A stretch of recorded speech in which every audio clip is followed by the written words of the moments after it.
I was talking with a friend of mine about her grandchildren, and I asked her if her son had any children. And she said, no, my son's not married yet. And I started to explain to her where babies come from, but I'm glad I didn't because my friend is Asian American. And in the Asian American community, about 88% of children are raised in families where the parents are married to each other. So when she said, no, he's not married yet, that really was a thing.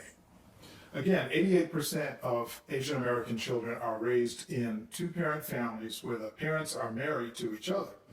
Compare that to about 77% for white children. That number is about 62% for Hispanic children, but it's about 38% for African American children. You might ask, why does this matter? Well, there's an abundance of data to show that children do much better when they live with two married parents. They have higher educational outcomes, they have higher incomes, even much later in life. They do better in school.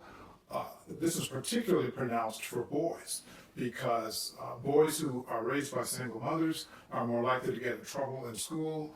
Boys who are raised by single mothers also are more likely to get in trouble with the criminal justice system. Children raised by single mothers are 5 times more likely to end up in poverty than children who are raised by two parents.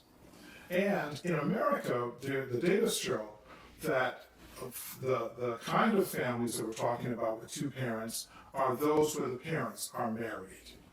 Now, this is not to denigrate single mothers or grandparents raising grandchildren, but it is to say that marriage makes a difference for the outcomes of our children. And we care about our children, so it makes sense for us to try to do something about marriage. This is particularly significant in the African American community. But I think there's good news that the African American church has an authoritative position in the community. We have the influence and the moral authority to make a difference.